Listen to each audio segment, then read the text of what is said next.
आपसे भी कहा गया कि पैसा हाथ की मैल है और गरीबी में ही धर्म है। तो याद रखिए, दुनिया के सबसे बड़े आध्यात्मिक गुरु सम्राट थे, भिखारी नहीं। पैसा बुराई नहीं है, पैसा वो ऊर्जा है जो आपको अपनी आत्मा खोजने की फुर्सत देती है। क्या आप पैसे के उस गुप्त रहस्य को जानने के लिए तैयार हैं जो धर्म गुरुओं ने आपसे छुपाया? चलिए गहराई में। पैसे और अध्यात्म को अक्सर एक दूसरे का विरोधी माना गया है। सदियों से हमें यह सिखाया गया है कि यदि आपको परमात्मा की खोज करनी है तो आपको कंचन और कामनी का त्याग करना होगा। हमें बताया गया कि गरीबी में ही पवित्रता है और अमीरी भ्रष्टाचार का पर्याय है। लेकिन क्या यह सच है? क्या एक खाली पेट और दरिद्रता से भरा मन कभी ध्यान की गहराइयों में उतर सकता है? वास्तविकता इसके बिल्कुल विपरीत है। पैसा और अध्यात्म एक ही सिक्के के दो पहलू हैं। एक बाहरी समृद्धि है तो दूसरा आंतरिक वैभव। बिना बाहरी आधार के आंतरिक महल खड़ा करना लगभग असंभव है। पैसा केवल एक साधन है, एक ऊर्जा है। यह स्वयं में न तो बुरा है और न ही अच्छा, यह तो आपके व्यक्तित्व का विस्तार है। यदि एक क्रूर व्यक्ति के पास पैसा आता है तो वह और अधिक क्रूर हो जाता है, लेकिन यदि एक शांत और प्रबुद्ध व्यक्ति के पास पैसा आता है तो वह उसके माध्यम से संसार में सौंदर्य और करुणा का विस्तार करता है। पैसा केवल एक माध्यम है जो आपके भीतर छिपे हुए गुणों को बाहर प्रकट कर देता है। इसलिए पैसे का विरोध करना वास्तव में अपनी उस शक्ति का विरोध करना है जो आपको रचनात्मक होने का अवसर देती है। अध्यात्म का अर्थ दरिद्रता नहीं है। असली अध्यात्म तो समृद्धि, अबुंडेंस का उत्सव है। इस अस्तित्व को देखिए कि यहाँ कहीं भी दरिद्रता है। हजारों फूल खिलते हैं, अनंत तारे चमकते हैं, नदियां अविरल बहती हैं, प्रकृति समृद्ध है। फिर मनुष्य ने गरीबी को धर्म का हिस्सा कैसे बना लिया? यह केवल दमनकारी विचारधाराओं का परिणाम है जिन्होंने मनुष्य को गुलाम बनाए रखने के लिए उसे दीनहीन बने रहने की शिक्षा दी। एक गरीब व्यक्ति हमेशा अपनी बुनियादी जरूरतों की चिंता में घिरा रहता है। जिसका मन कल की रोटी की तलाश में भटक रहा हो, वह शून्य का अनुभव कैसे करेगा? पैसे का रहस्य यह है कि यह आपको चिंता से मुक्त करने का एक अवसर देता है। जब आपकी शारीरिक और सांसारिक जरूरतें पूरी हो जाती हैं, तभी आप ये पूछने के हकदार होते हैं कि जीवन का अंतिम सत्य क्या है। बुद्ध एक राजकुमार थे, महावीर एक राजा थे। उनके पास संसार का सारा वैभव था और उसी वैभव के बीच उन्होंने जाना कि इस सब के पार भी कुछ है। गरीबी में रहने वाला व्यक्ति तो हमेशा यही सोचता रहेगा कि शायद पैसा मिल जाए तो सब ठीक हो जाएगा। लेकिन जिसके पास पैसा है, केवल वही ये जान सकता है कि पैसा सब कुछ नहीं है। इसलिए अध्यात्म की यात्रा के लिए एक स्तर की भौतिक समृद्धि अनिवार्य है। पैसे और अध्यात्म के बीच का असली पुल है अनासक्ति, नॉन अटैचमेंट। पैसा पास होना बुरा नहीं है, लेकिन पैसे का आपके भीतर होना बुरा है। आप महल में रहें, यह सुंदर है, लेकिन महल आपके भीतर ना रहे। जिस क्षण आप पैसे के मालिक बन जाते हैं, वह आपके लिए आध्यात्मिक सीढ़ी बन जाता है। लेकिन जिस क्षण पैसा आपका मालिक बन जाता है, वह आपके लिए जंजीर बन जाता है। संन्यास का अर्थ धन का त्याग करना नहीं, बल्कि धन के प्रति उस मालकियत के अहंकार का त्याग करना है। समाज ने धनवानों को अपराधी की तरह देखा और गरीबों को पूज्य माना। इस विकृत सोच ने संसार को दो हिस्सों में बांट दिया। एक तरफ वे लोग हैं जिनके पास धन है लेकिन शांति नहीं, और दूसरी तरफ वे हैं जिनके पास शांति की बातें हैं लेकिन जीवन की बुनियादी सुविधाएं नहीं। हमें एक पूर्ण मनुष्य की आवश्यकता है जो बाहर से सम्राट हो और भीतर से सन्यासी, जिसके पास संसार की सारी सुविधाएं हों लेकिन जिसकी आत्मा किसी भी वस्तु की गुलाम ना हो। यही पैसे का असली रहस्य है। जब हम इस रहस्य की गहराई में उतरते हैं तो हमें यह समझना होगा कि धन केवल कागज के टुकड़े या बैंक में रखे हुए कुछ आंकड़े नहीं हैं। धन वास्तव में आपकी श्रम शक्ति, आपकी प्रतिभा और आपकी जीवन ऊर्जा का एक संग्रहित रूप है। यदि आप धन का अपमान करते हैं तो आप अनजाने में जीवन की उस रचनात्मक ऊर्जा का अपमान कर रहे हैं जो समाज को बेहतर बनाने के लिए उपयोग की जा सकती थी। अध्यात्म और धन का विरोध केवल उन लोगों ने पैदा किया जो स्वयं असमर्थ थे। एक समर्थ व्यक्ति कभी धन का विरोध नहीं करता, वह धन का उपयोग करता है। धन को त्यागना बहुत आसान है, लेकिन धन का उपयोग करते हुए उसके प्रति अनासक्त रहना ही असली साधना है। विचार कीजिए, एक दरिद्र व्यक्ति का मन 24 घंटे धन के ही इर्द गिर्द घूमता रहता है। उसे सुबह उठते ही यह चिंता होती है कि शाम का भोजन कैसे आएगा। उसका ध्यान मेडिटेशन भूख पर टिका होता है, न कि परमात्मा पर। गरीबी व्यक्ति को संकुचित कर देती है। जब आप अभाव में होते हैं तो आप ईर्ष्यालु हो जाते हैं, आप छोटे छोटे स्वार्थों में उलझ जाते हैं। लेकिन जैसे ही आपके जीवन में धन का प्रवाह होता है, आपके भीतर एक ठहराव आता है। धन आपको विकल्प चॉइसेस देता है, और जहां विकल्प होते हैं वहीं स्वतंत्रता का अनुभव होता है। एक स्वतंत्र मन ही यह देख पाने में सक्षम होता है कि संसार की सीमाएं कहाँ खत्म होती है और आत्मा का विस्तार कहाँ से शुरू होता है। पैसे और अध्यात्म के बीच जो सबसे गहरा संबंध है वह है रिक्तता का। मैं देख बंदा उत्पन्ना को तो मैं दिखाएगा हम से ते है, तो कि बंदावनी। धन आपके बाहरी जीवन की रिक्तता को भर देता है। जब आपके पास रहने को सुंदर घर है, पहनने को अच्छे वस्त्र हैं और आपकी यात्रा सुगम है, तब आप अचानक पाते हैं कि बाहरी सब कुछ होने के बावजूद आपके भीतर अभी भी एक खालीपन है। यह खालीपन ही अध्यात्म का द्वार है। एक गरीब व्यक्ति को लगता है कि उसकी आंतरिक बेचैनी केवल इसलिए है क्योंकि उसके पास पैसा नहीं है। वह अपनी बेचैनी का कारण गरीबी को मानता है। लेकिन एक अमीर व्यक्ति जानता है कि उसके पास सब कुछ है, फिर भी वो बेचैन है। ये बोध कि सब कुछ होने के बाद भी कुछ नहीं मिला व्यक्ति को बुद्धत्व की ओर ले जाता है। इसलिए धन अध्यात्म के मार्ग में बाधा नहीं, बल्कि एक अनिवार्य शर्त है जो आपको यह सिखाती है कि बाहर का सब कुछ मिल जाने पर भी भीतर की प्यास नहीं बुझती। हमें एक नए दर्शन की आवश्यकता है, बाहरी और आंतरिक समृद्धि का दर्शन। प्राचीन समय में जो ऋषि मुनि थे, उनके आश्रम वैभवशाली होते थे। वे राजाओं को परामर्श देते थे। वे जानते थे कि यदि देश समृद्ध नहीं होगा तो संस्कृति और धर्म कभी ऊंचाइयों को नहीं छू पाएंगे। दरिद्रता कभी भी संस्कृति का जन्म नहीं दे सकती। कला, संगीत, साहित्य और ध्यान ये सब तभी पनपते हैं जब समाज आर्थिक रूप से सुरक्षित होता है। जब पेट भरा होता है तभी मनुष्य संगीत सुन सकता है या सितारों को निहार सकता है। इसलिए जो धर्म गरीबी का गुणगान करता है वह मनुष्य के विकास का शत्रु है। वह आपको मानसिक रूप से अपाहिज बना देना चाहता है ताकि आप कभी अपनी शक्ति को ना पहचान सके। धन का रहस्य यह भी है कि यह आपके अहंकार का परीक्षण करता है। जब आपके पास कुछ नहीं होता तब आपकी विनम्रता अक्सर आपकी मजबूरी होती है। लेकिन जब आपके पास अपार धन और शक्ति आ जाती है तब आप वास्तव में कौन हैं यह प्रकट होता है। या आप धन के आने पर और अधिक विनम्र होते हैं या आप दूसरों को तुच्छ समझने लगते हैं। धन आपके चरित्र का एक्सरे है। अध्यात्म आपको वह केंद्र देता है जहां आप धन की लहरों के बीच भी अडिग रहते हैं। यदि आपके पास अध्यात्म नहीं है और बहुत सारा धन आ जाए तो आप पागल हो जाएंगे, आप अपनी वासनाओं के गुलाम बन जाएंगे। और यदि आपके पास अध्यात्म है लेकिन धन नहीं है तो आप अपनी क्षमताओं का पूरा उपयोग नहीं कर पाएंगे।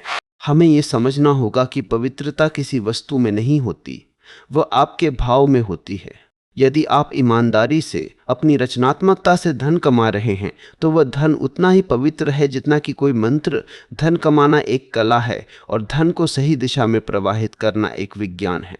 अध्यात्म हमें वह विवेक देता है कि हम धन को केवल संग्रह न करें बल्कि उसे उत्सव में बदल दें।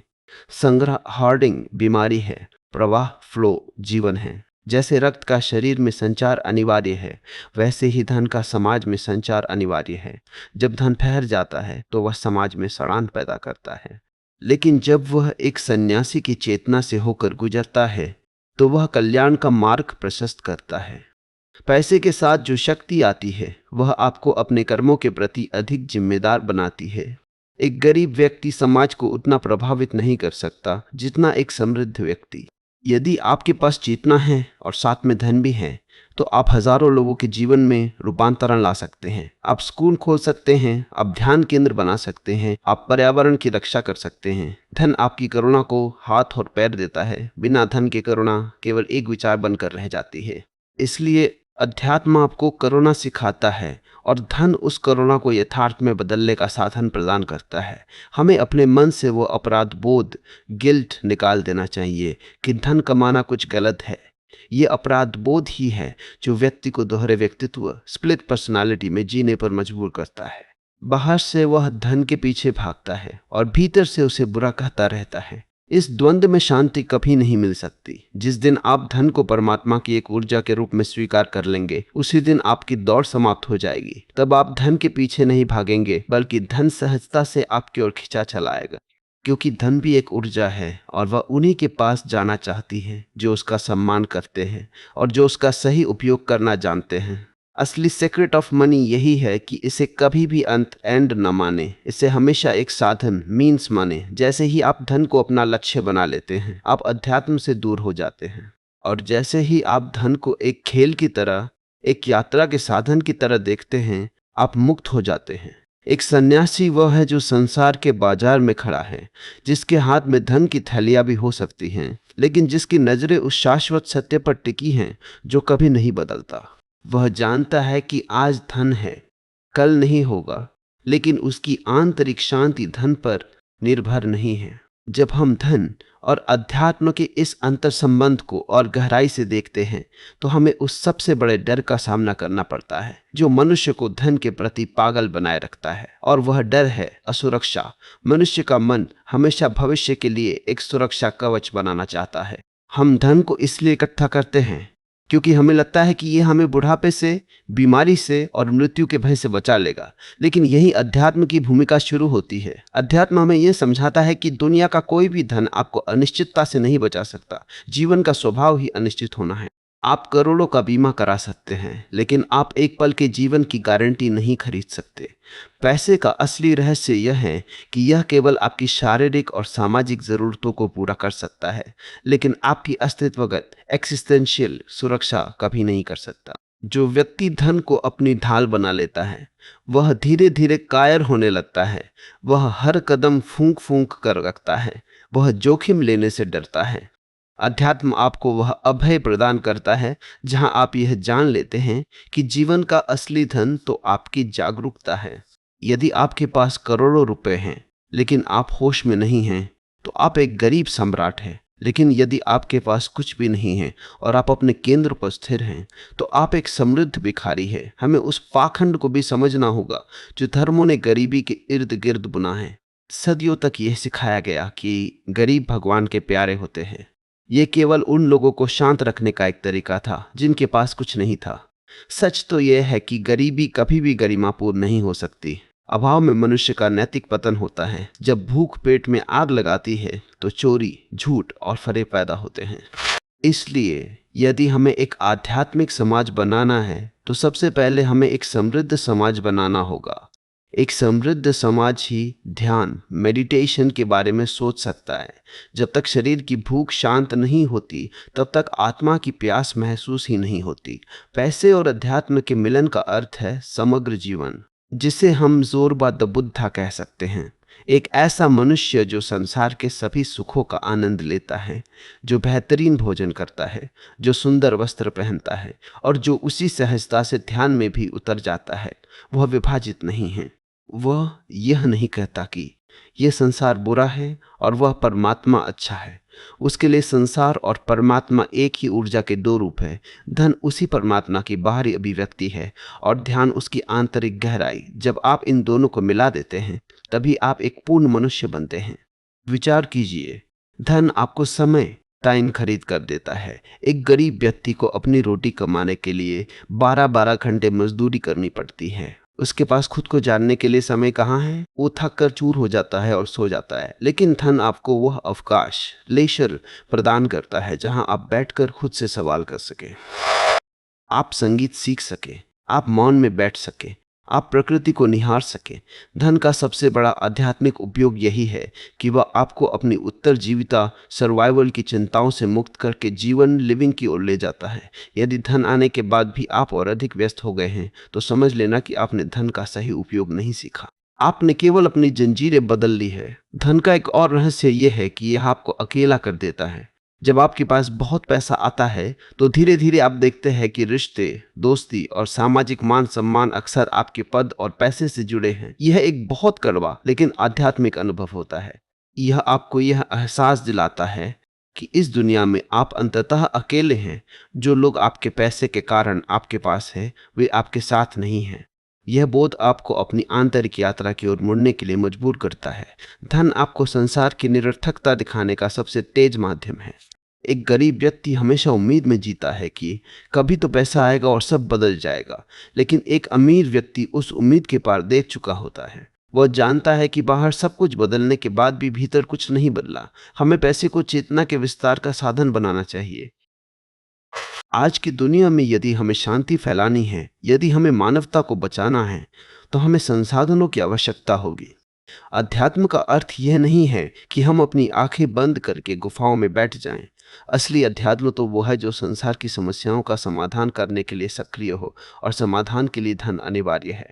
एक प्रबुद्ध व्यक्ति के हाथ में धन एक आशीर्वाद बन जाता है। वह उस धन से अस्पतालों की जगह ध्यान केंद्र बना सकता है। वह युद्धों की जगह उत्सवों को बढ़ावा दे सकता है।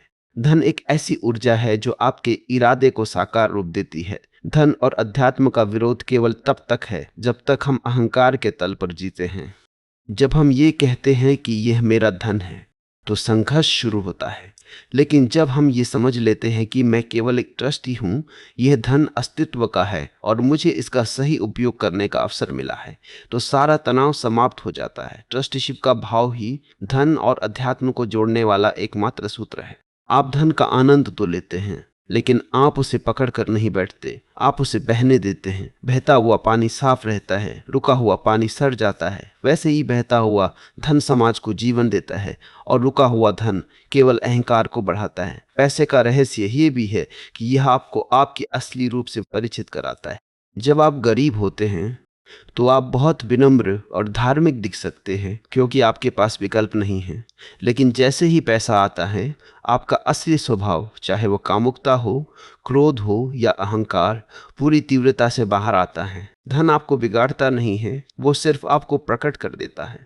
यदि धन आने के बाद आप बुरे हो गए हैं, तो इसका मतलब है कि आप पहले से ही बुरे थे, बस आपको मौका नहीं मिला था।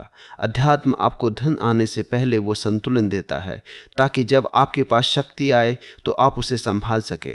बिना ध्यान के धन एक विनाशकारी हथियार है, और ध्यान के साथ धन एक सृजनात्मक उपकरण। अंततः द सीक्रेट ऑफ मनी यह है कि आप धन के स्वामी बने, दास नहीं। स्वामी वह है जो धन के होने पर उत्सव मनाता है और धन के चले जाने पर भी उतना ही शांत रहता है। वो जानता है कि जो उसका असली धन है, उसका होश, उसका आनंद, वो कोई नहीं छीन सकता। जिस दिन आप अपने भीतर उस अक्षय भंडार को खोज लेंगे, उस दिन बाहरी धन आपके लिए केवल एक खिलौना बन जाएगा। आप उसे खेलेंगे, आप उसका आनंद लेंगे, लेकिन आप उससे कभी बंधेंगे नहीं।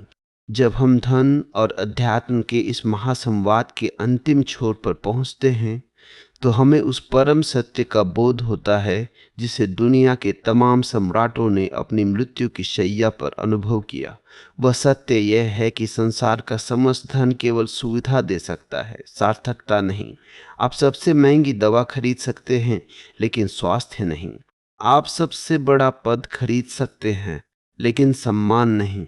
आप सबसे सुंदर साथी को अनुबंधित कर सकते हैं, लेकिन प्रेम नहीं। धन की एक सीमा है, और उस सीमा को जान लेना ही आध्यात्मिक बुद्धिमत्ता है। जो व्यक्ति अपनी सीमा नहीं जानता, वह अंतहीन दौड़ में ही मर जाता है।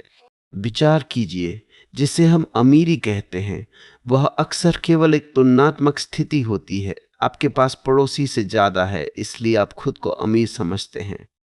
यह अमीरी दूसरे पर निर्भर है। यदि कल दुनिया के सभी लोग आपसे ज्यादा अमीर हो जाए, तो आप अचानक खुद को गरीब महसूस करने लगेंगे। ऐसी अमीरी जो दूसरों की स्थिति पर टिकी हो, वह केवल एक मानसिक भ्रम है। असली अमीरी वो है जिसका दूसरों से कोई लेना देना नहीं। अध्यात्म आपको वह आंतरिक खजाना देता है जो पूरी तरह आपका अपना है। यदि आप अकेले जंगल में भी छोड़ दिए जाए, तो भी आप उतने ही सम्राट रहेंगे जितने आप अपने महल में थे। पैसे का रहस्य यह है कि यह आपके होने के ढंग को नहीं बदलता, केवल आपके दिखने के ढंग को बदल देता है। यदि आप भीतर से चिड़चिड़े, दुखी और अशांत हैं, तो आप अपने निजी जेट में बैठकर भी वैसे ही रहेंगे। धन केवल आपके दुखों को और अधिक आलीशान बना देता है। एक गरीब व्यक्ति सड़क पर रोता है, एक अमीर व्यक्ति मखमल के गद्दों पर, लेकिन आंसू दोनों के खारे होते हैं। अध्यात्म उस आंसू की जड़ को काटता है। वह आपको वो शांति देता है जिसे संसार की कोई भी मंदी या कोई भी आर्थिक संकट छीन नहीं सकता। जब आपकी खुशी किसी बाहरी वस्तु पर निर्भर नहीं होती, तभी आप वास्तव में स्वतंत्र होते हैं।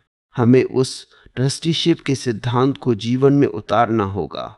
जिस क्षण आप ये मान लेते हैं कि आप धन के मालिक हैं, आप भयभीत हो जाते हैं, क्योंकि जिसे हम अपना मानते हैं उसे खोने का डर हमेशा बना रहता है।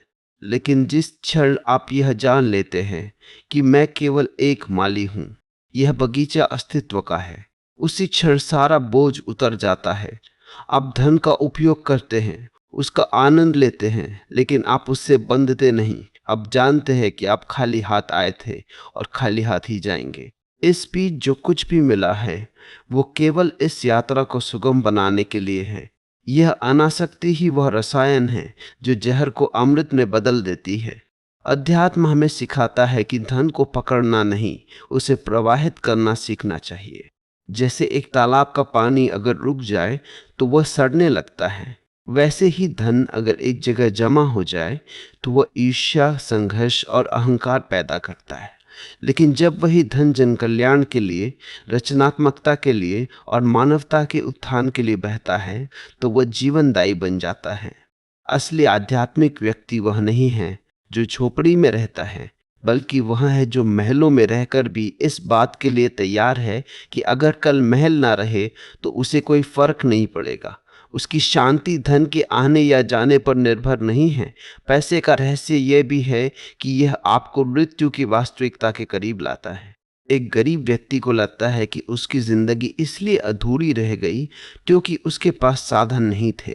लेकिन एक अमीर व्यक्ति जिसने सब कुछ देख लिया है, वह जानता है कि बाहरी सब कुछ पा लेने के बाद भी मौत तो आएगी ही।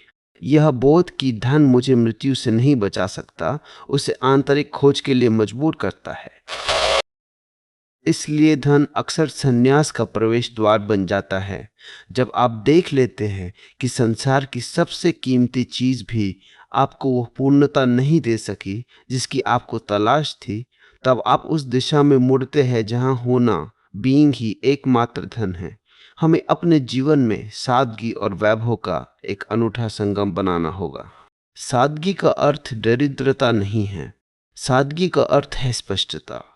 आप बेहतरीन चीजों का उपयोग करें, लेकिन उन चीजों को अपने मन पर हावी न होने दें। जब आप चीजों का उपयोग करते हैं तो आप मालिक होते हैं। जब चीजें आपको उपयोग करने लगती हैं तो आप गुलाम हो जाते हैं। अध्यात्म आपको वो संतुलन देता है जहां आप बाजार में खड़े होकर भी बाजार से अछूते रह सकते हैं। आप धन के महासागर में तैर सकते हैं, लेकिन उस पानी को अपनी नाव के भीतर नहीं आने देते। पैसे का रहस्य यह है कि यह आपकी रचनात्मकता की परीक्षा लेता है। अगर आपके पास पैसा है और आप उसका उपयोग केवल अपनी सुख सुविधाओं के लिए कर रहे हैं, तो आप एक औसत दर्जे के इंसान हैं। लेकिन अगर आप उस पैसे का उपयोग संसार में सौंदर्य, संगीत, ध्यान और करुणा फैलाने के लिए कर रहे हैं, तो आप एक दिव्य माध्यम हैं। परमात्मा उन लोगों को और अधिक देता है जो बांटना जानते हैं। अस्तित्व का नियम है, जो आप दोगे वही आपके पास 1000 गुना होकर वापस लौटेगा। यदि आप प्रेम देंगे तो प्रेम मिलेगा। यदि आप समृद्धि साझा करेंगे तो आपकी समृद्धि कभी समाप्त नहीं होगी। अंत में ये समझ लीजिए कि द सीक्रेट ऑफ मनी केवल ये है कि पैसा एक छाया है। यदि आप प्रकाश, अध्यात्म की ओर बढ़ेंगे तो छाया अपने आप आपके पीछे आएगी। लेकिन यदि आप अपनी ही छाया को पकड़ने के लिए दौड़ेंगे तो आप जीवन भर दौड़ते रहेंगे और कभी उसे पकड़ नहीं पाएंगे। अपनी ऊर्जा को स्वयं को जानने में लगाएं, अपनी सजगता को बढ़ाने में लगाएं। जैसे जैसे आपकी चेतना प्रखर होगी, संसार की सारी सिद्धियां और सारा वैभव आपके चरणों में होगा। लेकिन तब तक आप इतने पूर्ण हो चुके होंगे कि वह वैभव आपको प्रभावित नहीं करेगा। यही पैसे और अध्यात्म का असली मिलन है। बाहर सम्राट, भीतर सन्यासी, बाहर पूर्ण वैभव, भीतर परम शून्य। इस संतुलन को पा लेना ही मनुष्य जीवन की सबसे बड़ी सफलता है। जब हम धन और अध्यात्म के इस महासंवाद के 7वें द्वार पर खड़े होते हैं, तो हमें उस परम सत्य का सामना करना पड़ता है जिसे प्राचीन संहिताओं में महालक्ष्मी कहा गया है। भारतीय मनीषा ने धन को कभी गंदा नहीं माना, बल्कि उसे एक देवी का रूप दिया। लेकिन यह देवी तभी तक शुभ है जब तक वह आपके चरणों में है। जिस क्षण लक्ष्मी आपके सिर पर चढ़कर बैठ जाती है, वह अलक्ष्मी बन जाती है। वह कलह, ईर्ष्या और विनाश का कारण बन जाती है। अध्यात्म और धन का असली रहस्य इसी संतुलन में छिपा है कि आप समृद्धि का स्वागत तो करें, लेकिन उसे अपनी चेतना का मालिक न बनने दे। विचार कीजिए, जिसे हम त्याग कहते हैं वह अक्सर एक नकारात्मक धारणा बन जाती है। लोग सोचते हैं कि सब कुछ छोड़ देना ही अध्यात्म है, लेकिन असली त्याग वह नहीं है जो मजबूरी में किया जाए। असली त्याग वह है जो पूर्णता के बोझ से पैदा हो। जब आप एक बड़ा हीरा पा लेते हैं तो छोटे कंकड़ पत्थरों को छोड़ने के लिए आपको मेहनत नहीं करनी पड़ती, वे अपने आप हाथ से गिर जाते हैं। अध्यात्म वो बड़ा हीरा है। जब आपको आंतरिक शांति और परमानंद का अनुभव होता है तो बाहरी धन का आकर्षण अपने आप फीका पड़ जाता है। तब आप अमीर तो होते हैं, लेकिन आपकी अमीरी आप पर बोझ नहीं होती। आप उसे एक खेल की तरह खेलते हैं।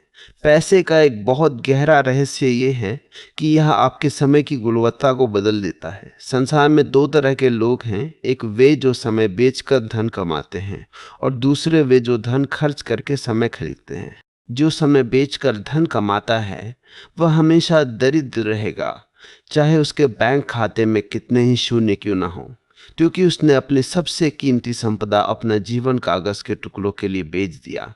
लेकिन जो धन का उपयोग अपने लिए समय, लेशर खरीदने में करता है, वही असली आध्यात्मिक पथिक है। वह उस समय का उपयोग ध्यान के लिए, कला के लिए और स्वयं की खोज के लिए करता है। धन का एकमात्र आध्यात्मिक मूल्य यही है कि वह आपको रोटी की चिंता से मुक्त करके राम की खोज के लिए फुर्सत देता है। अध्यात्म हमें सिखाता है कि धन को वस्तु की तरह नहीं, बल्कि तरंग फ्रीक्वेंसी की तरह देखें। धन एक ऊर्जा है जो आपके विचारों और आपके भावों के अनुरूप आपके जीवन में आती है। यदि आपके भीतर अभाव की सोच है, यदि आप हमेशा कमी का रोना रोते हैं, तो आप ब्रह्मांड को यही संदेश भेज रहे हैं कि आपके पास नहीं है। और अस्तित्व का नियम है, जिसके पास है उससे और दिया जाएगा, और जिसके पास नहीं है उससे वह भी ले लिया जाएगा जो उसके पास है। यह कोई अन्याय नहीं है, यह आकर्षण का विज्ञान है। एक आध्यात्मिक व्यक्ति हमेशा प्रचुरता, अबुंडेंस के भाव में जीता है। वह जानता है कि यह अस्तित्व असीम है। यहाँ कमी केवल हमारी सोच में है। जब आप भीतर से समृद्ध महसूस करते हैं तो बाहर की समृद्धि एक छाया की तरह आपके पीछे चली आती है। पैसे का रहस्य ये भी है कि यह आपके अकेलेपन का सबसे बड़ा परीक्षक है। जब आपके पास बहुत पैसा होता है तो आप हर सुख को खरीद सकते हैं, हर मनोरंजन को पास बुला सकते हैं। आप खुद को व्यस्त रखने के लिए हजारों साधन जुटा सकते हैं, लेकिन क्या यह मनोरंजन आपकी आंतरिक रिक्तता को भर सकता है? नहीं। धन केवल आपके घावों पर सोने का वर्क लगा सकता है, उन्हें भर नहीं सकता। असली हीलिंग उपचार तो केवल ध्यान से आती है। एक अमीर व्यक्ति के लिए संन्यास लेना ज्यादा कठिन होता है, क्योंकि उसके पास छोड़ने के लिए बहुत कुछ होता है। लेकिन यदि वह साहस जुटा ले तो उसका संन्यास ज्यादा मूल्यवान होता है, क्योंकि उसने संसार को भोग कर देखा है और उसे व्यर्थ पाया है। वह किसी दमन, सप्रेशन के कारण नहीं, बल्कि बोध, रियलाइजेशन के कारण वापस मुड़ा है। हमें उस आध्यात्मिक पाखंड से भी बचना होगा जो कहता है कि पैसा हाथ की मैल है। यदि पैसा हाथ की मैल है तो लोग इसके लिए दिन रात क्यों खप रहे हैं? ऐसी बातें केवल वे लोग करते हैं जो या तो असफल है या जो दूसरों को मूर्ख बनाना चाहते हैं। पैसा हाथ की मैल नहीं, पैसा समाज का रक्त है। यदि रक्त रुक जाए तो शरीर मर जाता है, यदि पैसा रुक जाए तो समाज मर जाता है। अध्यात्म केवल ये कहता है कि इस रक्त का प्रवाह शुद्ध होना चाहिए, इसमें भ्रष्टाचार, शोषण और घृणा का जहर नहीं होना चाहिए। जब आप सृजनात्मक होकर धन कमाते हैं तो आप वास्तव में ईश्वर के कार्य में हाथ बटा रहे होते हैं, क्योंकि ईश्वर भी एक सृजक है। जब आप कुछ नया बनाते हैं, जब आप मूल्य पैदा करते हैं, तो आप दिव्यता के करीब होते हैं। पैसे का रहस्य यह है कि यह आपको मृत्यु की अनिवार्यता को स्वीकार करने में मदद करता है। जब एक व्यक्ति गरीब होता है तो वह सोचता है कि काश मेरे पास पैसा होता तो मैं अपनी जान बचा लेता। लेकिन एक अमीर व्यक्ति देखता है कि उसके पूर्वज जो उससे भी अधिक समृद्ध थे, वे भी मौत के सामने नहीं टिक पाए। यह बेबसी उसे एक गहरा वैराग्य देती है। वह समझ जाता है कि जिस शरीर और जिस संपत्ति को वह अपना मान रहा है, वह सब उधार है। संन्यास का अर्थ यही है, उधार की वस्तुओं से अपना मोह तोड़ लेना। आप उपयोग करें, लेकिन यह ना भूलें कि आप यहाँ केवल एक मेहमान हैं। मेहमान कभी होटल के कमरे के फर्नीचर से मोह नहीं करता। वह जानता है कि उसे कल सुबह चेक आउट करना है। अध्यात्म और धन का संतुलन ही स्वर्ण युग का आधार है। हमें ऐसे सन्यासियों की जरूरत नहीं है जो कटोरा लेकर भीख मांगे। हमें ऐसे सन्यासियों की जरूरत है जो सम्राटों की तरह जिए, लेकिन जिनकी आत्मा किसी की गुलाम न हो। हमें ऐसे व्यापारियों की जरूरत है जो लाभ के लिए नहीं, बल्कि लोक कल्याण के लिए व्यापार करे। जब व्यापार प्रार्थना बन जाता है तो दुकान मंदिर बन जाती है। जब आपका हर लेन देन ईमानदारी और प्रेम से भरा होता है तो आप हर क्षण पूजा कर रहे होते हैं। मंदिर में बैठकर माला जपना आसान है, लेकिन बाजार की भीड़ में अपने केंद्र पर टिके रहना ही असली योग है। पैसे का रहस्य यह है कि यह आपके होने बीइंग को प्रगाढ़ करता है। यदि आप शांत हैं तो पैसा आपको और अधिक शांति के अवसर देगा। यदि आप अशांत हैं तो पैसा आपकी अशांति को बढ़ा देगा। पैसा केवल एक एम्पलीफायर है। वो आपके भीतर जो है उसी की आवाज को दुनिया के सामने बढ़ाकर रख देता है। इसलिए धन के पीछे भागने से पहले अपनी पात्रता बढ़ाएं। अपने बर्तन को साफ करें ताकि जब अस्तित्व उसमें अमृत की वर्षा करे तो वह अमृत गंदा ना हो जाए। ध्यान ही वह पात्र है जिसमें समृद्धि का अमृत सुरक्षित रह सकता है। अंततः द सीक्रेट ऑफ मनी यही है कि इसे कभी भी अपने सेल्फ के साथ न जोड़े। आप जो हैं वह आपके बैंक बैलेंस से कहीं बड़ा है। आप जो हैं वह आपकी संपत्ति से कहीं अधिक कीमती हैं। धन आता है और जाता है, जैसे समुद्र की लहरें आती हैं और जाती हैं, लेकिन आप वह समुद्र हैं जो लहरों के होने या न होने से प्रभावित नहीं होता। जिस दिन आप इस साक्षी भाव विटनेसिंग को उपलब्ध हो जाएंगे, उस दिन आप संसार के सबसे अमीर व्यक्ति बन जाएंगे, चाहे आपके हाथ में एक फूटी कौड़ी भी ना हो, क्योंकि तब आपके पास वह धन होगा जिसे ना चोर चुरा सकता है, ना आग जला सकती है और ना ही मौत छीन सकती है। यही निर्वाण है, यही परम सिद्धि है। बाहर का वैभव और भीतर का शून्य जब ये दोनों मिल जाते हैं तो मनुष्य परमात्मा हो जाता है। इस महासंवाद के 8वें द्वार पर पहुंचकर अब हमें उस परम सत्य को समझना होगा जहां धन और ध्यान के बीच की सारी दीवारें गिर जाती हैं, जिसे हम सांसारिक संपदा कहते हैं और जिसे हम आध्यात्मिक संपदा कहते हैं। वे वास्तव में एक ही विराट ऊर्जा के दो छोर हैं। जैसे बिजली एक है, लेकिन वह कहीं प्रकाश देती है तो कहीं शीतलता, वैसे ही परमात्मा की ऊर्जा जब बाहर की ओर प्रवाहित होती है तो वह पदार्थ और धन बन जाती है, और जब वही ऊर्जा भीतर की ओर मुड़ती है तो वह आनंद और निर्वाण बन जाती है। इसलिए धन का विरोध करना वास्तव में उसी परमात्मा की एक अभिव्यक्ति का विरोध करना है। पैसे का सबसे बड़ा रहस्य यह है कि यह वर्तमान में जीने की एक परीक्षा है। विचार कीजिए, अधिकांश लोग धन का संग्रह इसलिए करते हैं क्योंकि वे भविष्य से डरे हुए हैं। उनका सारा धन उनकी चिंताओं की राख है।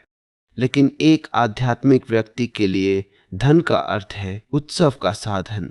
वह भविष्य के लिए धन को नहीं पकड़ता, बल्कि वर्तमान को सुंदर बनाने के लिए उसका उपयोग करता है।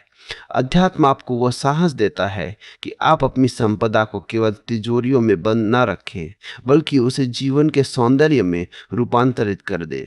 जब धन उत्सव बन जाता है तो वह प्रार्थना बन जाता है, और जब धन केवल सुरक्षा बन जाता है तो वह जंजीर बन जाता है। हमें उस अस्तित्वगत ऋण को समझना होगा जो धन के साथ आता है। आप इस समाज से जो भी धन कमाते हैं वो वास्तव में समाज की ही ऊर्जा है जो आपके पास आई है। यदि आप इसे केवल अपने पास रोक लेते हैं तो आप अस्तित्व के प्रवाह में बाधा डालते हैं। असली आध्यात्मिक दृष्टि ये है कि आप धन के माध्यम से समाज को कुछ लौटाएं। यह दशांश या दान का मामला नहीं है, यह एक वैज्ञानिक सत्य है। जैसे फेफड़े हवा लेते हैं और फिर उसे छोड़ देते हैं, वैसे ही धन का आना और जाना अनिवार्य है। जो व्यक्ति केवल लेना जानता है और देना नहीं, उसकी आत्मा धीरे धीरे बीमार होने लगती है। देने की खुशी पाने की खुशी से कहीं अधिक बड़ी है। और जिसके पास देने के लिए धन है वो भाग्यशाली है, क्योंकि उसे परमात्मा का सहयोगी बनने का अवसर मिला है। पैसे का रहस्य यह भी है कि यह आपको आपकी असली गरीबी का एहसास कराता है। जब एक गरीब व्यक्ति दुखी होता है तो उसके पास एक उम्मीद होती है कि पैसा आने पर दुख मिट जाएगा।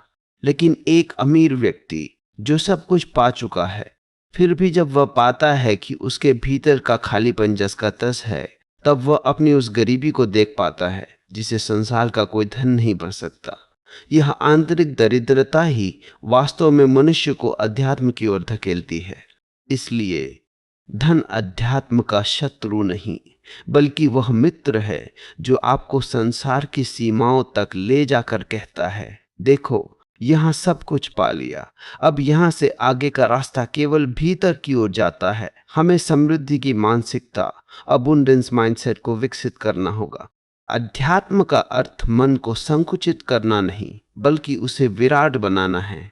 एक संकुचित मन कभी अमीर नहीं हो सकता, चाहे वो महल में ही क्यों न रहे, और एक विराट मन कभी गरीब नहीं हो सकता, चाहे वो सड़क पर ही क्यों न सोए। समृद्धि एक भाव है।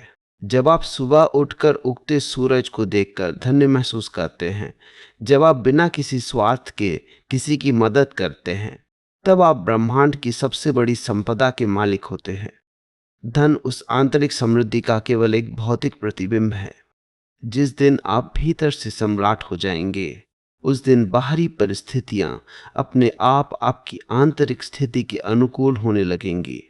पैसे का रहस्य यह भी है कि यह आपके धैर्य और विवेक की परीक्षा लेता है। धन आने पर जो व्यक्ति अपनी जड़ें नहीं भूलता, जो अपनी जमीन नहीं छोड़ता, वही वास्तव में आध्यात्मिक है। अक्सर लोग पैसे के नशे में अंधे हो जाते हैं और दूसरों का अपमान करने लगते हैं। यह इस बात का प्रमाण है कि उनके पास धन तो आया, लेकिन उसे संभालने वाली चेतना नहीं आई। अध्यात्म आपको वो गहराई देता है कि आप ऊंचाइयों पर पहुंचकर भी स्थिर रह सकें। जैसे एक विशाल वृक्ष की जड़ें जितनी गहरी होती है, वो उतना ही ऊंचा आकाश को छू सकता है। वैसे ही आपकी आध्यात्मिक जड़ें जितनी गहरी होंगी, आप उतनी ही अधिक भौतिक समृद्धि को संभाल पाएंगे। हमें उस वैश्विक पाखंड को त्यागना होगा जो धन को पाप कहता है। यदि धन पाप है तो मंदिरों में सोने के कलश क्यों हैं? यदि धन बुरा है तो हम लक्ष्मी की पूजा क्यों करते हैं? सत्य तो यह है कि धन परमात्मा की प्रसाद है। यह आप पर निर्भर करता है कि आप उसे कैसे ग्रहण करते हैं। यदि आप उसे अहंकार के साथ लेते हैं तो वो विष बन जाता है, और यदि आप उसे कृतज्ञता ग्रैटिट्यूड के साथ लेते हैं तो वह अमृत बन जाता है। कृतज्ञता ही वो चाबी है जो धन के ताले को खोलकर उसे अध्यात्म की सुगंध से भर देती है। पैसे का रहस्य यह है कि यह आपको मृत्यु के समय पूरी तरह नग्न कर देता है। मौत के उस अंतिम क्षण में आपका बैंक बैलेंस, आपकी जायदाद, आपके गहने सब यही रह जाते हैं। उस समय आपके साथ केवल वह धन जाता है जिसे आपने ध्यान और प्रेम के माध्यम से कमाया है। लेकिन इसका अर्थ यह नहीं कि बाहरी धन व्यर्थ है। बाहरी धन ने ही आपको वह अवसर दिया था कि आप अपनी भौतिक चिंताओं से ऊपर उठकर इस आंतरिक धन की कमाई कर सके। इसलिए बाहरी धन का सम्मान करें, क्योंकि वह उस आंतरिक यात्रा का वाहन है। जैसे नाव का काम नदी पार कराना है, वैसे ही धन का काम जीवन की वैतरणी को सुगम बनाना है। अंततः द सीक्रेट ऑफ मनी और अध्यात्म का मिलन उस बिंदु पर होता है जहां कर्ता डूअर विलीन हो जाता है।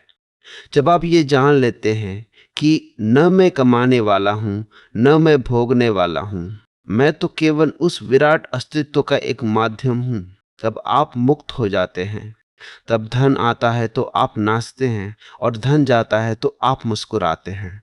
आप जानते हैं कि लहरें आती जाती रहेंगी, लेकिन आप वो महासागर है जो हमेशा पूर्ण है।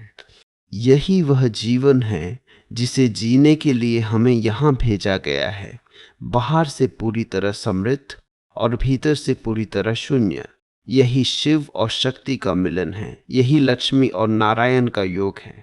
इस महासंवाद के अंतिम शिखर पर पहुंचकर अब हमें उस सत्य का साक्षात्कार करना है जहां धन, अध्यात्म, पदार्थ और चेतना सब एक होकर विलीन हो जाते हैं। यहाँ ना कोई पाने वाला बचता है, ना कुछ खोने को शेष रहता है। जिसे हमने पैसे का रहस्य कहा और जिसे हमने अध्यात्म की खोज माना, वे दोनों ही उस विराट शून्य की लहरें थी जो अंततः अपने मूल सागर में वापस लौट रही है। यहाँ पहुंचकर यह समझ आता है कि संसार और निर्वाण के बीच कोई विभाजन नहीं था। विभाजन केवल हमारी अधूरी दृष्टि में था। विचार कीजिए, हम जीवन भर जिसे मेरा कहते रहे, चाहे वह धन हो, पद हो या ज्ञान हो, क्या वह वास्तव में हमारा था? मृत्यु की आहट मिलते ही यह सारा साम्राज्य ताश के पत्तों की तरह ढह जाता है, लेकिन इसका अर्थ यह नहीं कि इस साम्राज्य को खड़ा करना व्यर्थ था। खेल की खूबसूरती उसकी जीत या हार में नहीं, बल्कि उसे पूरी तन्मयता से खेलने में है। एक सन्यासी वह खिलाड़ी है जो मैदान में पूरी ताकत से खेलता है, गोल करता है, जीत का जश्न मनाता है, लेकिन खेल खत्म होते ही मैदान से बाहर ऐसे निकल जाता है जैसे उसका वहां कुछ था ही नहीं। यही धन के साथ जीने की असली कला है, पूरी शिद्दत से कमाना, वैभव में जीना और फिर भी भीतर से पूरी तरह अछूता रहना। पैसे का अंतिम रहस्य यह है कि यह आपको अकेलेपन की पराकाष्ठा तक ले जाता है। जब आपके पास सब कुछ होता है, तब आप पाते हैं कि बाहरी दुनिया के सारे मनोरंजन केवल एक मुखौटा है। वह मखमली बिस्तर आपको नींद नहीं दे सकता, वह बेहतरीन शराब आपको शांति नहीं दे सकती। यह वह क्षण है जहां मनुष्य का अहंकार टूटता है और समर्पण, सरेंडर का जन्म होता है। जब आप अपनी सारी संपत्ति के साथ खड़े होकर ये महसूस करते हैं कि मैं अभी भी खाली हूं, तब उस खालीपन से वह प्रार्थना निकलती है जो सीधे अस्तित्व के केंद्र तक पहुंचती है। इसलिए समृद्धि अक्सर परमात्मा के द्वार की पहली सीढ़ी बन जाती है, क्योंकि वह आपको यह दिखा देती है कि बाहर अब और कुछ भी पाने योग्य नहीं बचा। हमें उस वैश्विक ऊर्जा के चक्र को समझना होगा जिसे हम लक्ष्मी कहते हैं। लक्ष्मी चंचला है, वह कभी एक जगह नहीं ठहरती और उसका स्वभाव ही बहना है। जो उसे पकड़ना चाहता है वह उसे खो देता है, और जो उसे बहाना जानता है वह हमेशा समृद्ध रहता है। आध्यात्मिक समृद्धि का अर्थ है जीवन के प्रवाह के साथ एक हो जाना। जब आप इस बोध में होते हैं कि यह अस्तित्व ही मेरा घर है, तब पूरी कायनात आपके लिए काम करने लगती है। तब आप पैसे के पीछे नहीं भागते। पैसा एक छाया की तरह आपके पीछे आता है, क्योंकि अब आप उसके मालिक नहीं, उसके ट्रस्टी बन गए हैं। एक ट्रस्टी को कभी कमी नहीं होती, क्योंकि उसके पास पूरे अस्तित्व का भंडार होता है। समाज ने अध्यात्म को अक्सर दुख और त्याग से जोड़ दिया, जबकि अध्यात्म का असली अर्थ है महासुख और महाऐश्वर्य। यदि आप भीतर से आनंदित नहीं हैं, तो आपका त्याग केवल एक दमन है जो किसी दिन विस्फोट बनकर बाहर आएगा। असली त्याग तो प्रचुरता से पैदा होता है। जिसे जब फल पक जाता है तो वो डाल को अपने आप छोड़ देता है, वैसे ही जब चेतना पक जाती है तो सांसारिक धन का मोह अपने आप गिर जाता है। आपको छोड़ना नहीं पड़ता, वो छूट जाता है। इस छूट जाने में जो गरिमा है, वो छोड़ने की कोशिश में कभी नहीं हो सकती। पैसे का रहस्य ये भी है कि यह आपको मृत्यु का स्वागत करना सिखाता है, जिसने जीवन को पूरी तरह भोगा है, जिसने धन का सही उपयोग किया है और जिसके पास कोई अतृप्त वासना नहीं बची। वही मृत्यु का स्वागत एक उत्सव की तरह कर सकता है। लेकिन जिसने केवल संग्रह किया, जिसने कभी जिया ही नहीं, वह मृत्यु के समय बुरी तरह कांपता है। वह और समय मांगता है ताकि वह उन कागजों के ढेरों को देख सके जिन्हें उसने अपनी जिंदगी समझ लिया था। अध्यात्म आपको सिखाता है कि हर दिन को ऐसे जिए जैसे वह अंतिम हो, और ऐसा जीना तभी संभव है जब आपके पास न तो अभाव की चिंता हो और न ही संग्रह का बोझ। हमें एक ऐसी नई मानवता का निर्माण करना है जहां गरीबी एक अपराध मानी जाए और धन को एक आध्यात्मिक जिम्मेदारी, जहां हर व्यक्ति के पास अपनी रचनात्मकता को व्यक्त करने के लिए पर्याप्त संसाधन हों और अपनी आत्मा को जानने के लिए पर्याप्त समय। यह तभी होगा जब हम धन और अध्यात्म के इस कृत्रिम युद्ध को समाप्त कर देंगे। पैसा शरीर है, अध्यात्म आत्मा है। बिना शरीर के आत्मा निराकार है और बिना आत्मा के शरीर एक लाश है। इन दोनों का मिलन ही पूर्ण जीवन है। इस पूरी स्क्रिप्ट का निचोड़ ये है, धन को अपनी जूतियों की तरह रखे, उपयोग के लिए बेहतरीन, लेकिन सिर पर चढ़ाने के लिए नहीं। अपनी आंखों को हमेशा उस क्षितिज पर टिकाए रखें जहां पदार्थ और चेतना मिलते हैं। आप इस संसार में आए हैं ताकि आप अपनी पूरी क्षमता को खिला सके। यदि आप एक बीज है तो धन वह मिट्टी और खाद है जो आपको वृक्ष बनने में मदद करती है। लेकिन याद रहे, लक्ष्य मिट्टी नहीं, लक्ष्य वह फूल है जो उस वृक्ष पर खिलेगा और अपनी सुगंध चारों ओर फैलाएगा। अब समय आ गया है कि हम उस मौन में प्रवेश करें जहां से ये सारे शब्द पैदा हुए थे। धन के सारे गणित और अध्यात्म के सारे दर्शन अब इस मौन में विलीन हो रहे हैं। यहाँ न कोई अमीर है, न कोई गरीब, यहाँ न कोई सन्यासी है, न कोई संसारी। यह केवल है, इस नैस है, इस होने के भाव में ही सारा रहस्य छिपा है। जो इसे जान लेता है वो संसार का सबसे बड़ा सम्राट हो जाता है। आपकी यात्रा अब यहाँ से शुरू होती है। यह अंत नहीं है, यह एक नई शुरुआत है। एक ऐसी शुरुआत जहां आप बाहर से पूरी तरह समृद्ध होंगे और भीतर से पूरी तरह शांत। आप जहां भी कदम रखेंगे वहां समृद्धि की वर्षा होगी। आप जिसे भी छुएंगे वह सोना हो जाएगा, मिट्टी वाला सोना नहीं, बल्कि चेतना का वह सोना जो कभी फीका नहीं पड़ता। इस महासंवाद को यही पूर्णता देते हैं। अब ना कोई प्रश्न शेष है, ना कोई उत्तर, केवल एक अनुग्रह शेष है जो हर पल हमारे साथ है। और पूर्णमदः पूर्णमिदं पूर्णस्य। मैं अपने बता चाह से भी पढ़े कार्यबल, हमसे बचाह से बचा से बजाए, हमसे बचाए से बचाए से बजाए, से बचा से बजाए, मेरे दिखाए कार्य पूर्णस्य पूर्णमादाय पूर्णमेवावशिष्यते। पैसे और अध्यात्म को अक्सर एक दूसरे का विरोधी माना गया है। सदियों से हमें यह सिखाया गया है कि यदि आपको परमात्मा की खोज करनी है तो आपको कंचन और कामनी का त्याग करना होगा। हमें बताया गया कि गरीबी में ही पवित्रता है और अमीरी भ्रष्टाचार का पर्याय है। लेकिन क्या यह सच है? क्या एक खाली पेट और दरिद्रता से भरा मन कभी ध्यान की गहराइयों में उतर सकता है? वास्तविकता इसके बिल्कुल विपरीत है। पैसा और अध्यात्म एक ही सिक्के के दो पहलू हैं। एक बाहरी समृद्धि है तो दूसरा आंतरिक वैभव। बिना बाहरी आधार के आंतरिक महल खड़ा करना लगभग असंभव है। पैसा केवल एक साधन है, एक ऊर्जा है। यह स्वयं में न तो बुरा है और न ही अच्छा, यह तो आपके व्यक्तित्व का विस्तार है। यदि एक क्रूर व्यक्ति के पास पैसा आता है तो वह और अधिक क्रूर हो जाता है, लेकिन यदि एक शांत और प्रबुद्ध व्यक्ति के पास पैसा आता है तो वह उसके माध्यम से संसार में सौंदर्य और करुणा का विस्तार करता है। पैसा केवल एक माध्यम है जो आपके भीतर छिपे हुए गुणों को बाहर प्रकट कर देता है। इसलिए पैसे का विरोध करना वास्तव में अपनी उस शक्ति का विरोध करना है जो आपको रचनात्मक होने का अवसर देती है। अध्यात्म का अर्थ दरिद्रता नहीं है। असली अध्यात्म तो समृद्धि, अबुंडेंस का उत्सव है। इस अस्तित्व को देखिए कि यहाँ कहीं भी दरिद्रता है। हजारों फूल खिलते हैं, अनंत तारे चमकते हैं, नदियां अविरल बहती हैं, प्रकृति समृद्ध है। फिर मनुष्य ने गरीबी को धर्म का हिस्सा कैसे बना लिया? यह केवल दमनकारी विचारधाराओं का परिणाम है जिन्होंने मनुष्य को गुलाम बनाए रखने के लिए उसे दीनहीन बने रहने की शिक्षा दी। एक गरीब व्यक्ति हमेशा अपनी बुनियादी जरूरतों की चिंता में घिरा रहता है। जिसका मन कल की रोटी की तलाश में भटक रहा हो, वह शून्य का अनुभव कैसे करेगा? पैसे का रहस्य यह है कि यह आपको चिंता से मुक्त करने का एक अवसर देता है।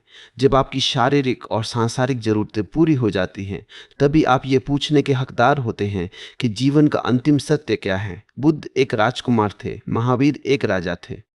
उनके पास संसार का सारा वैभव था और उसी वैभव के बीच उन्होंने जाना कि इस सब के पार भी कुछ है। गरीबी में रहने वाला व्यक्ति तो हमेशा यही सोचता रहेगा कि शायद पैसा मिल जाए तो सब ठीक हो जाएगा। लेकिन जिसके पास पैसा है, केवल वही ये जान सकता है कि पैसा सब कुछ नहीं है। इसलिए अध्यात्म की यात्रा के लिए एक स्तर की भौतिक समृद्धि अनिवार्य है। पैसे और अध्यात्म के बीच का असली पुल है अनासक्ति, नॉन अटैचमेंट। पैसा पास होना बुरा नहीं है, लेकिन पैसे का आपके भीतर होना बुरा है। आप महल में रहें, यह सुंदर है, लेकिन महल आपके भीतर ना रहे। जिस क्षण आप पैसे के मालिक बन जाते हैं, वह आपके लिए आध्यात्मिक सीढ़ी बन जाता है। लेकिन जिस क्षण पैसा आपका मालिक बन जाता है, वह आपके लिए जंजीर बन जाता है। संन्यास का अर्थ धन का त्याग करना नहीं, बल्कि धन के प्रति उस मालकियत के अहंकार का त्याग करना है।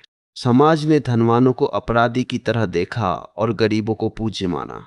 इस विकृत सोच ने संसार को दो हिस्सों में बांट दिया।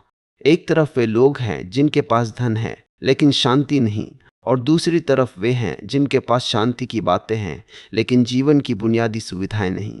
हमें एक पूर्ण मनुष्य की आवश्यकता है, जो बाहर से सम्राट हो और भीतर से सन्यासी, जिसके पास संसार की सारी सुविधाएं हों लेकिन जिसकी आत्मा किसी भी वस्तु की गुलाम ना हो। यही पैसे का असली रहस्य है।